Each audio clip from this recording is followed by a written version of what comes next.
حي على الفلاح.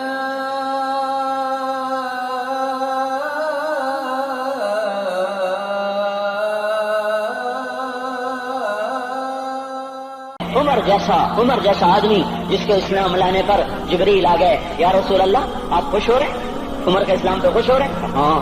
تو جبریل بولے یا رسول اللہ آسمان کے فرشتے بھی خوش ہو رہے ہیں، آسمان کے فرشتے بھی خوش ہو رہے ہیں. یہ وہ عمر ہے. عرفات کے میدان میں آپ نے فرمایا اس وقت میرا اللہ میرے صحابہ پہ فخر کر رہا ہے، اور عمر بن خطاب پہ خاص طور پہ فخر کر رہا ہے. یہ وہ عمر ہے. آپ نے فرمایا میرے بعد کوئی نبی ہوتا تو عمر ہوتا. یہ وہ عمر ہے. آپ نے فرمایا میرے دو وزیر زمین میں، دو آسمان میں، ابو بکر عمر میرے زمین کے وزیر، جبرائیل میکائیل میرے آسمان کے وزیر. اور ایک دفعہ مسجد میں داخل ہوئے، آپ کے دائیں طرف ابو بکر تھے، بائیں طرف عمر تھے. تو آپ نے فرمایا جب قیامت کا دن ہوگا تو اس طرح ہم قبروں سے اٹھیں گے، میرے دائیں طرف سے ابو بکر اٹھے گا، میرے بائیں طرف سے عمر اٹھے گا. یہ وہ عمر ہے. 22 لاکھ مربع میل میں اسلام پھیلایا. کتا بھی کہتے تھے ہائے ہائے کوئی کہاں سے ایسا عدل لائے گا. مدینے کی مسجد میں بیٹھ کے روتے تھے کہ یا اللہ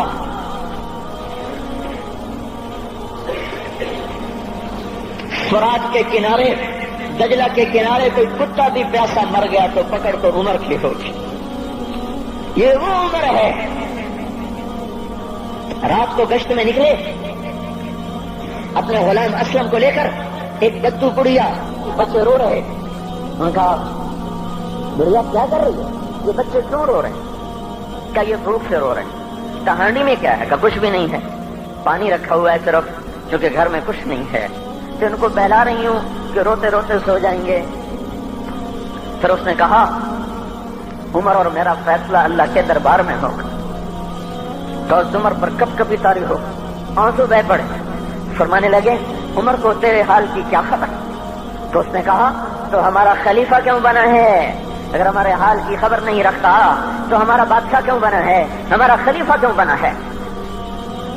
اللہ کے ہاں گریبان پکڑ کے عمر کا. اسی وقت بھاگے، بیت المال سے کھانا نکالا، سامان نکالا، بوری میں بھرا. ان کے غلام نے کہا میں اٹھاؤں؟ کہ قیامت کا بوجھ بھی میرا تو ہی اٹھائے گا. اپنے کندھے پہ رکھا. 22 لاکھ مربع میل کا حکمران، جس کے گھوڑے کے سامنے بڑے بڑے تھر تھرا جائیں. کندھے پہ بوری کو رکھا، بھاگے، پہنچے، پنیر نکالا، کچھ گندم نکالی، کچھ گھی نکالا، اس کو آگ پہ چڑھایا.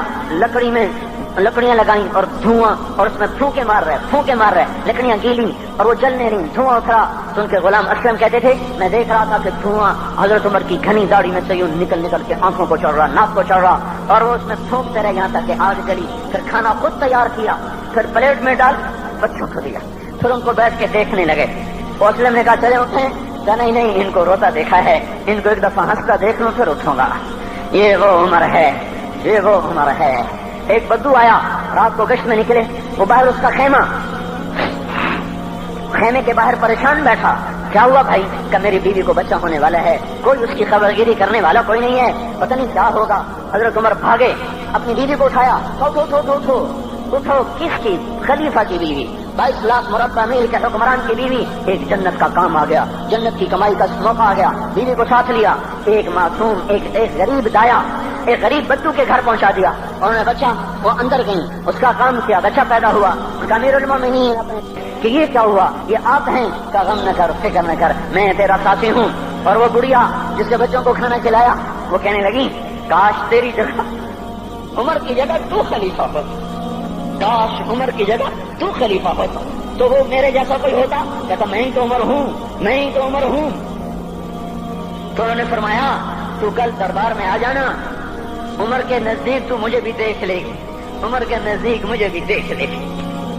یہ وہ عمر ہے جس کے اسلام لانے پر کائنات روئی، جنات روئے، آسمان کے فرشتے روئے جس کی شہادت پر. یہ وہ عمر ہے. پر نماز پڑھاتے ہوئے کافر کے ہاتھوں خنجر لگا. نماز میں خنجر جنت کی ایسی بشارتیں. تو آپ نے اپنے بیٹے عبداللہ بن عمر سے کہا بیٹا جاؤ حضرت اماں عائشہ سے کہو کہ عمر اپنے ساتھیوں کے پڑوس میں دفن ہونے کی اجازت چاہتا ہے، اگر وہ اجازت دے دے تو مجھے لے جانا، نہیں تو مجھے جنت البقیع میں ڈال دینا. وہ آئے، حضرت عائشہ بیٹھی رو رہی تھی. ان کا اما جان میرا باپ عمر یہاں اجازت چاہتا ہے.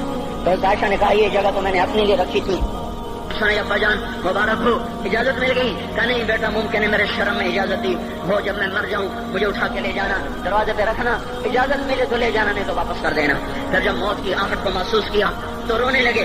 حضرت علی آئے, حضرت حسن آئے. کہا عمر کیوں رو رہے ہو؟ موت کے ڈر سے. کہا نہیں موت کے ڈر سے نہیں, موت کے بعد آنے والی گھاٹیوں کے ڈر سے. تو فرمایا نہ رو نہ رو, میرے ان کانوں نے کتنی دفعہ سنا ہے کہ میں گن بھی نہیں سکتا کہ اللہ کے نبی نے کہا تھا ابو بکر اور عمر جنت کے بڑی عمر کے لوگوں کے سردار ہیں. تو عمر اور رونے لگے. کہا تو گواہی دے گا ابو الحسن, میری جنت کی گواہی دے گا قیامت کے دن؟ آپ نے کہا میں بھی دوں گا, میرا یہ بیٹا حسن بھی گواہی دے گا کہ اللہ کے نبی نے یہ بات فرمائی تھی. کتنی خوشخبریاں مل گئی. پھر فرمایا اپنے بیٹے سے بیٹا میرا سر زمین پہ رکھ دے. گود میں تھا, انہوں نے زمین پہ رکھنے کی بجائے پنڈلی پہ رکھ دیا, پنڈلی پہ. انہوں نے پھر فرمایا بیٹا میں کہہ رہا ہوں زمین پہ رکھ دے. انہوں نے زمین پہ رکھ دیا تو اپنا چہرہ یوں مٹی میں ڈال اس طرح ایسے, اور اپنی گال اپنی ناک یوں زمین میں ایسے ایسے رگڑ رہے اور کیا کہہ رہے, ویل لک یا عمر ان لم یغفر لک ربک, اے عمر اگر تیرے رب نے تجھے معاف نہ کیا تو تو ہلاک ہو جائے گا. یہ تو معاف ہو چکا ہے, پھر ایسا ڈر ہے. اور طارق جمیل کو تو پتہ نہیں ہے, عبد الرحمن اسلم اکرم کو تو پتہ نہیں ہے, صہیب بلال کو پتہ نہیں ہے, کسی کو پتہ نہیں ہے کہ کیا ہوگا کیا ہوگا, کچھ پتہ نہیں. زینب فاطمہ سمیہ کو کچھ پتہ نہیں ہے کہ کیا ہوگا. فاطمہ کو تو پتہ ہے پھر بھی کب کپاتی ہیں. خدیجہ عائشہ کو پتہ ہے, حضرت عائشہ محبوب ترین بیوی ہیں. جب انتقال کا وقت آیا تو اتنا روئی کہ چنی ساری آنسوں سے تر ہو گئی, موٹی چادر تھی بھیگ گئی آنسوں سے.